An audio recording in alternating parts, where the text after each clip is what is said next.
Welcome back to this part of the program here on the Taiwan Outlook. I'm your host, Wu Ruiguo.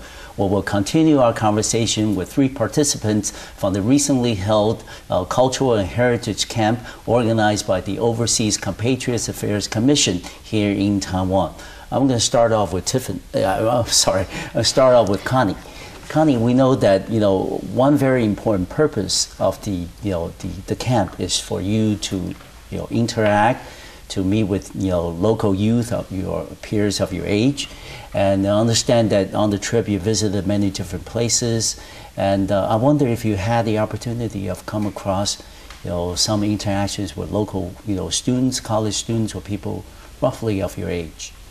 Well, actually, on this camp, three of the participants were Taiwanese natives. Okay. So, although we visited universities, but we didn't get to meet any local students, but we were able to interact a lot with the three Taiwanese participants. Okay, good. In the camp, so we were able to talk to them a lot every day, and we would ask each other about how things were in Taiwan or in the U.S. and they would ask us about how things were in the U.S. And it was interesting to see common interests that we share, such as music that they might know from America or whatever. And it's also interesting to see what they think about how the different ways they do things in Taiwan and compare them with the ways we do things in America. Okay, and Connie, let me ask you that before the camp, did you have friends of your age in Taiwan?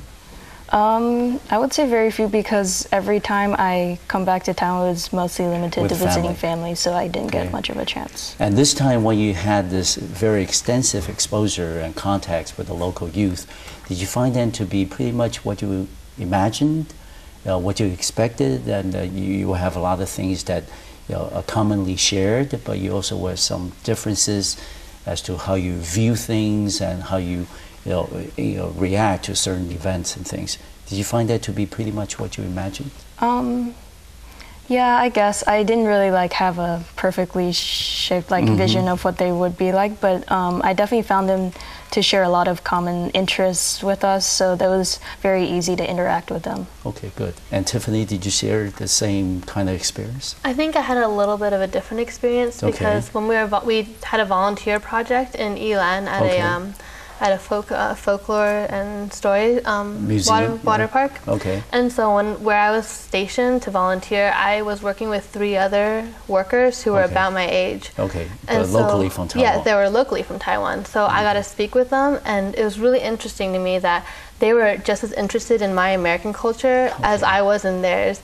So we spent pretty much the whole day just talking to each other and figuring out how our lives are different, how they're similar. Okay. And we volunteered also, but we found a lot of things in common. We all had the same priorities and the same interests, and we all had different hobbies. But I feel sometimes Taiwanese culture is different from American culture, and it's important to find those things. Exactly. And Chris, as you walk down the streets of Taipei, you can see that Taiwanese society, although it retains a lot of unique features, the temples, that the people react to things in a different way, maybe than what you expected. But the fact of the matter remains is Taiwan is a very open society. So naturally, you get the foreign influences coming to Taiwan, especially those from the U.S. You look at, we have a lot of fast food restaurants, a lot of music, certainly a lot of Hollywood movies. And are these things making your visit to Taiwan a little easier in terms of hey, I can identify with this type of food, this type of music, this type of movies and things? Are these things that pretty much making the transition easier, not only for you, maybe for your other peers who are also part of the camp? Yeah, I definitely think so. Actually, just a few days ago, the original restaurant we were planning on going to was closed, and so the entire group ended up going to a McDonald's, and that was fun. We had a good time trying to debating whether or not the Taiwanese McDonald's was better than the American McDonald's. Good. But it certainly was interesting to see how globalized the world has become, and how many similar brands and influences you see here, just like you would back home. Okay. And let me come back to Tiffany. Tiffany, was there something or anything on this trip that you found to be surprising, not what you expected, before coming over? Was it the food, the place, or people that you met? I think maybe I was surprised by how much culture Taiwan retains. Okay. Because I know the culture existed, but I didn't know how vibrant and rich it was, and how much people still try to preserve it. We went to a villa where it had actual natives from Taiwan, and they performed their dances for us and their songs, and it's just really nice to see that Taiwan is trying to preserve that culture. Okay.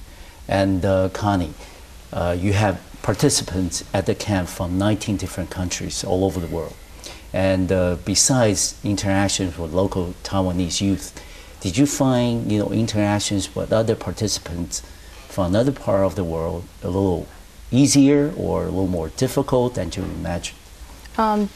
Well, definitely not more difficult. It was definitely, I would say, very interesting. It's always very interesting to see, how the way they do things in their countries and what they think, and sometimes they use different phrases, and it's always interesting to talk with them, and they're as interested in how things are done in America as well. And Chris, you have the same feeling? I mean, your interactions with other camp participants are pretty much easy in a globalized world, as you term it? Yeah, I thought so. I think the one thing that stood out to me is that young people are pretty much the same everywhere. We have the same hopes and dreams, and we all like to have fun, and so it was fairly easy to connect with people. Okay. Though my high school Spanish did get a workout, so that was fun. Okay, good. So, I mean, in addition to what we've been discussing about interactions with local youth and other, camp participants, what were some of the things that you would like, maybe in the future, that the same, cultural or heritage camp can include on the agenda that will certainly help you to get a even more comprehensive view of the Taiwanese society? Chris? So one thing I think that would be great is if we had a little bit more downtime just to go out by ourselves and explore Taiwan. The days are packed, which are great, but often when we come back, we're really tired. And you mentioned earlier about going out and sort of experiencing the nightlife and seeing what it's really like to be a young person in Taiwan, and having more of a chance to do that, I think, would be fun. A little more free time. Would you share that? Of course, we sometimes had time to go to we had time to go to night markets or maybe shopping, but we never really had time to experience Taiwan in our own terms. Okay, and Connie? Yeah, I was definitely going to say the same thing, because it's every day, as Chris said, is packed. We do lots of things, but we get less time to ourselves to do whatever we want to see how Taiwan is for ourselves. Okay. And as the three of you are about to get ready and go back home in the States, how would you think this trip has made you a little different, or is the same as you were coming over? And when you go back, how would that change your daily routine? For example, maybe you'll buy a lot of Taiwanese CDs and going back with you, and then instead of listening to some of the American pop music, you're going to be listening to Taiwanese pop music in the future. Will that happen with you, Chris? I don't know if I'll be listening to more Taiwanese pop music, but I think the trip's been great in the sense that it's given me a better perspective on my worries back home. I think as a student, you're very, very busy, and especially as a medical student, you're under a lot of pressure. Of course. But coming back here and sort of, again, pulling it back a little bit from the daily routine and understanding, what is wonderful, what is important, and what is truly important to me and to my core values has been important. Okay. And Connie, how would this trip change you in, in any way that you can share with us? I think it's definitely, on a personal level, it's definitely opened me up more, and opened me up to more different other cultures, since there were other people from different countries. And for example, what you mentioned about the music, I already started listening to some Taiwanese pop, some Jay Chou, before last year. And then at this camp, we often did karaoke on the bus with a lot of Taiwanese music. So I definitely enjoyed that. So I will definitely be listening to more Taiwanese pop. Okay. And Tiffany? I have to agree with the karaoke thing. We have karaoke places being go in Philadelphia, and I've never been, and now I think I definitely have to try that out. Okay, and upon the conclusion of the trip, I mean, one thing that is very important is that for the 28 campers, to stay together. And do you guys talk about maybe possibly in the future that you will have a reunion in Taiwan or other parts of, other parts of the world. Maybe somebody can be the organizer, the host. Maybe not every year, but 3 or 5 years that you can have a reunion together. Is that something that's being talked about? We haven't discussed that specifically. I think we're still enjoying each other's company and not trying to think about leaving each other. Saying goodbye and things. But we have a Facebook group and we have a blog, and so we certainly have ways to communicate with each other. And I'm sure a few years from now we'll be missing each other and want to get back together and come back to Taiwan. Yeah, because I can share with you that some of my personal experiences when I was at your age. I also went to camps in the summer and also for other purposes. That at the end of camp, of course, you would like to stay connected. Back then, we're not, we didn't have Facebook and other things, but certainly I think the networking is very important. Would there be something that you want to do in the future and be a part of it, Connie? Absolutely, because after this camp, it's hard to think of a possibility that we would never see each other again. But like besides Facebook, and I think it would definitely be nice to have every so often reunions in Taiwan, because that's how we met each other. Taiwan was our common heritage, so I think that Taiwan would be like a great way to have a reunion. Okay, and finally for this part of the program, Tiffany, I suppose that before coming over, you must have read some brochures or talked to people who were here before about the camp, about how exactly the whole agenda works. Did everything pretty much turn out to what you expected?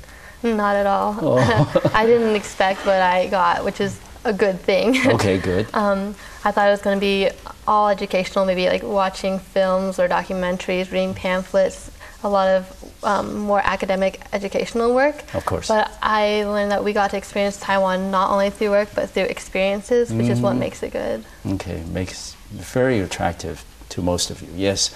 We're going to take another short break on our program, and when we come back, we'll continue our conversation with the 3 participants from the Overseas Compatriots Affairs Commission recently held Cultural and Heritage Camp in Taiwan. I'll see you in a few minutes.